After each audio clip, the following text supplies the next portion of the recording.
আমাদের প্ল্যান ছিল যা মিলে বাড়িতে যাব, মানে গ্রামের বাড়িতে আর কি। তো যাওয়া হচ্ছে, শাশুড়ি মা এখানে আসছে, সোজা নেপাল থেকে এখানে আসবে।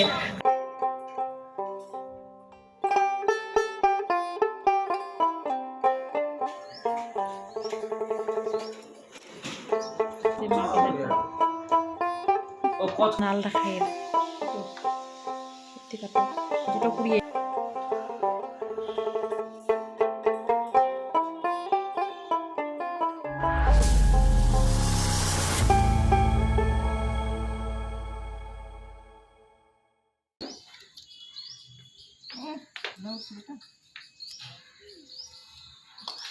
নমস্কার, আমি চন্দনা। আমার এই ছোট্ট চ্যানেলে সকলকে জানাই অনেক অনেক ওয়েলকাম। বন্ধুরা, তোমরা যে যেখান থেকে আজকে আমার এই ভিডিওটি দেখছো, আশা করি সকলে তোমরা খুব ভালো আছো, সুস্থ আছো, আর আমরাও বেশ ভালো আছি। তো এই যে দেখো, সকাল সকাল তিনজা পরোটা নিয়ে বসছি। আর কালকের ভিডিওতে তোমরা তো দেখেইছো আমি সেজোজার বাড়িতে আছি আর কি। তবে না, বেরোবো, একটু পরেই বেরোবো। ভাবছি দুপুরে খাওয়াটা খাবো না, বাড়িতে গিয়ে খাবো। তোমাদের দাদাভাই অলরেডি রান্না করে দিয়েছে। এই যে বাবুর স্কুল আছে, তোমাদের দাদাভাইয়ের অফিস, তো সে কারণে আর কি রান্নাও সকালেই করে নিয়েছে। আর একটু পরেই আমি বেরোবো। তো এখানে বুনিকে দেখো, পিঠে নিয়েছে ছোটো যা। তো বন্ধুরা, ভিডিওর শুরুতেই বলে রাখি, আজকে আমার এই ভিডিওর কোনো অংশ তোমাদের যদি একটুখানি হলে ভালো লেগে থাকে, তাহলে কিন্তু অবশ্যই ভিডিওতে একটি লাইক, কমেন্ট, চ্যানেলটিকে সাবস্ক্রাইব করে দিয়ে বেল আইকনটি ক্লিক করে পাশে থেকো। আসলে তোমাদের একটি লাইক, কমেন্ট আমাকে আরও ভালো ভালো ভিডিও বানাতে অনেক উৎসাহিত করে বন্ধুরা। তো না স্কিপ করে পুরো ভিডিওটি দেখার অনুরোধ রইল। তো এইদিকে আমি রেডি হয়ে নিয়েছি সকালের খাবার খেয়ে। তবে জানো, সেজো যা আর কি সকাল সকালও আবার দুপুরের ভাতও রান্না করে দিয়েছে।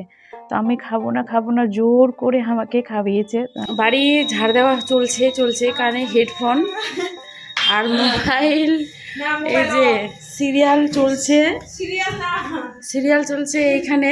তো আমি এটা বন্ধ করলাম, মানে ও সিরিয়ালটা দেখতে পাচ্ছে না, তাতে কি হয়েছে, কানে তো শুনতে পাচ্ছে।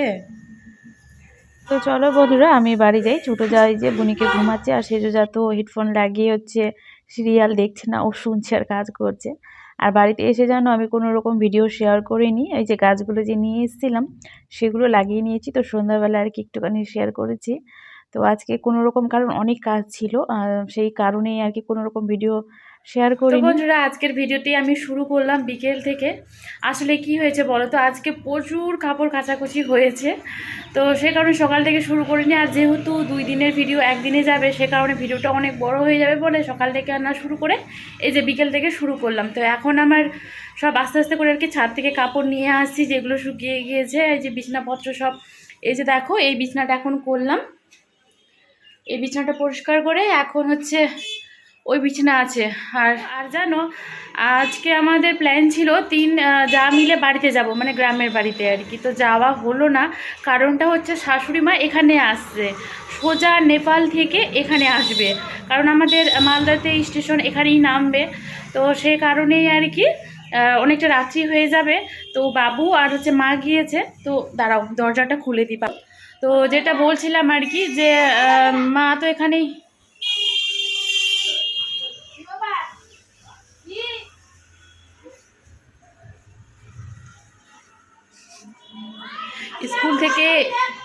স্কুল থেকে এসেও বন্ধুর সাথে কথা বলার বন্ধ হচ্ছে না, যে নিচে আছে বন্ধু, তার সাথে কথা বলছে। তো যেটা বলছিলাম আর কি, যে যেহেতু বাবু আর মা এখানে সোজা চলে আসছে, আর মায়ের শরীরটাও তো এখন ভালো থাকবে না, বাড়িতে গিয়ে তো রেস্ট নিতে হবে। তো মাকে বলবো যদি এখানে থেকে যায় তাহলে তো কয়েকটা দিন থাকবে, আর যদি না থাকতে চায় তাহলে হচ্ছে 3 যা মিলে আবারও কাল হচ্ছে মাকে রেখে দিয়ে আসবো। মানে ছোটো তো থেকে যাবে, 2 যার আমি মানে সেজো যার আমি আসবো। তো চলো চটপট করে না আমি ওই ঘরটা গুছিয়ে নিই। আর মাদের এখানে আসতে বাজবে 9:30 বা 10টা এরকম আর কি হয়ে যাবে রাত্রি। তো মাদের জন্য আবার নতুন করে দুপুরে রান্না করেছিলাম, আবারও রান্না বসাতে হবে। তো চটপট করে কাজগুলো করে নিয়ে ছাদে এখনও প্রচুর কাপড় আছে, সেগুলো নিয়ে আসি। এক ভিডিওতে তোমাদেরকে বলেছিলাম কি, শাশুড়ি মায়ের চোখে ছানি পড়েছে, তো সেটা আর কি অপারেশন করতে যাবে। আর নিয়ে যাবে হচ্ছে মায়ের নাতি, মানে আমার বড় জায়ের ছেলে আর কি, বড় ভাস্তা। তো সেখানে আর কি গিয়েছে, 2 দিন হয়ে গিয়েছে। তো তো আজকে আসবে আর কি। তো সেই কারণেই রাত্রি হয়ে যাবে। আর আমরা যেটা জানতাম কি, সোজা হচ্ছে মারা চলে যাবে আর কি বাড়িতে, গ্রামের বাড়িতে। তো 3 যা মিলে ওই যে প্ল্যান করেছিলাম যে কালকে আর কি মা তো আসবে, তো দেখতে যাব, হ্যাঁ সবাই মিলে বলতে ছোটো যাকেও বাড়িতে রেখে আসবো, আর আমাদের দুই জায়ের আর কি ঘোরা হবে। সেজো জায়ের মেয়ের হচ্ছে এক্সাম ওর কমপ্লিট হয়ে গিয়েছে, তো ও যায়নি বাড়িতে।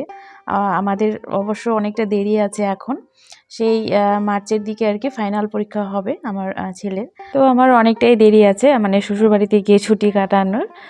ফাইনাল পরীক্ষা হলে অবশ্য গিয়ে থেকে আসব। তো ছুটির দিনগুলো আর কি গিয়ে 1-2টা দিন থেকে আসতে পারতাম, মানে মাকেও দেখা হতো। তো যেহেতু মা আর বাবু এখানেই আসছে, আর নেপাল থেকে আসছে, অনেকটা পথ জার্নি করে আসবে, তো আর রাত্রি হয়ে গেলে কি বলো তো, এখান থেকে মানে মালদা থেকে যাওয়াটা আর কি কষ্ট হবে। তো সেই জন্যই আর কি বললাম তাহলে ওখানে না গিয়ে, মানে শ্বশুরবাড়িতে না গিয়ে এখানে সোজা চলে আসো, যেহেতু দুইটা ছেলে মানে মালদাতেই থাকে, অসুবিধা কোনো হবে না, এখানে এলেও হবে ওখানে গেলেও হবে। তো মারা এখানেই আসবে। আর এই বিছানার চাদরও কিন্তু আমি কেচে দিয়েছিলাম, সব আবার নতুন করে আর কি পেতে নিলাম মারা আসার আগেই। আর এই যে দেখো, তোমাদের দাদাভাই অফিস থেকে আসার সময় পোলাও আর হচ্ছে নিয়ে এসছে চিকেন, তার সাথে এই যে একটা কী যেন দিয়েছিল, হ্যাঁ আলুর ঝুড়ি ভাজা নাকি, তো আমি ওটা খাইনি। আর এই যে বড় বড় বেগুন নিয়ে এসছে 3টা। এই বেগুনগুলো হচ্ছে এই বেগুনটা মনে হয় নবাবগঞ্জের বেগুন, এরকম কিছু একটা হবে। আর ওই 2টা বেগুনের নাম জানি না, তো ওই এত বড় বড় বেগুন জানি না কী করে খাবো। তবে শাশুড়ি মা বেগুন খেতে ভালোবাসে, মাকে রান্না করে খাওয়াবো, তবে ডাক্তার যদি বারণ করে দেয়, কারণ বেগুন তো অ্যালার্জি, তাহলে তো খেতে পাবে না। তবে একটা হচ্ছে তোমার সেজো জায়ের ওখানে আর কি একটা বেগুন পাঠাবো। এই পাম্পের গাছটা দেখতে দেখতে কতটা বড় হয়ে গেল দেখো। আর এই যে এই ফুলের টবটা ছিল ওই রুমের পাশে, কিন্তু আমি এখানে নিয়ে চলে এসেছি, এখনও ফুল ফুটে আছে। সাধারণত এই ফুলগুলো আমি দেখি বেশিরভাগ কিন্তু সন্ধ্যা হয়ে গেলে আর কি বন্ধ হয়ে যায়। তবে আমার এখানে যেহেতু রোদ্রুটা একটু কম পড়ে বলে মনে হচ্ছে আমার এখনও ফুলগুলো কি সুন্দরভাবে ফুটে আছে দেখো। মাদের আসতে না অনেকটা রাত্রি হয়ে যাবে, অনেকটা বলতে ওই 9টা 9:30 এরকম হবে। তো একটু আগে ফোন করেছিল, তখন ছিল কাঠিয়ারে, আর এদিকে আমি আস্তে আস্তে করে রান্না করছি। তো মায়ের জন্য করব সেদ্ধ ভাত খাবে, মানে একেবারে গলা ভাত খেতে বলেছে আর কি, ফোন করে বলেছে। তো মুসুর ডাল মানে সেদ্ধ দেব, আর আলু সেদ্ধ, আর মার ভাত আর কি, সেদ্ধ ভাত মায়ের জন্য। আর বাবুর জন্য করছি হচ্ছে চিকেন, কারণ ও মা সেদ্ধ ভাত খাবে, ও তো খাবে না। তো সেই জন্য আমাদের জন্য আর কি আলাদা করে করছি, চিকেন কষা করব। আর ডাল ছিল দুপুরের, আর ভাত আছে, কিন্তু ভাত করবো না, শুধু চিকেনটাই করব। আর মায়ের জন্য ওই যে মুসুরির ডাল করব, মানে ডাল সেদ্ধ, আর মার ভাত। তো দেখি কতটা সময় লাগে মাদের আসতে, ততক্ষণ আমি আস্তে আস্তে করে আর কি রান্না করে। বাবু গিয়েছে টিউশনিতে, তো তোমাদের দাদাভাই আর কি নিতে গেল। এখন বাজে ওই 8টা কাছাকাছি প্রায়। তো চলো চটপট করে রান্নাটা করে নিই। খুলে দিই কি করে দেখি চিনা পছন্দ করে কেন তো চিনা পছন্দ করে ও কচ কচ করে পুড়িয়ে গিয়ে ওটা ভালো যাবে, ওটা কুইল গিট তো যাবে না মাটার যে এখন। তো ফাইনালি বন্ধুরা 9:30 মারা এসে বাড়িতে পৌঁছালো। আর এখানে ভাস্তা হচ্ছে গল্প শোনাচ্ছে কি মায়ের যখন চোখ থেকে আর কি পট্টিটা খুলে তখন নাকি ভালোভাবে দেখতে পাচ্ছে, তো সেটাই আর কি বলছিল। আসলে মা না ওই যে বাঁ সাইডের চোখ দিয়ে কিন্তু দেখতে পেত না, মানে পুরো ঝাপসা আর কি। তো অপারেশন করার পর ভালো দেখতে পাচ্ছে, আর কালো চশমা দিয়েছে পরার জন্য। তো ওই যে এখন খাচ্ছে বলে খুলে রেখেছে, আর দেখছো ওই চোখটা কিন্তু পুরো লাল হয়ে আছে আর ছোট হয়ে গেছে চোখটা। তো কয়েকটা দিন এখন মায়ের দায়িত্ব আমার উপর। তো বন্ধুরা তাহলে আজকের মতো ভিডিওটি আমি এখানেই শেষ করলাম।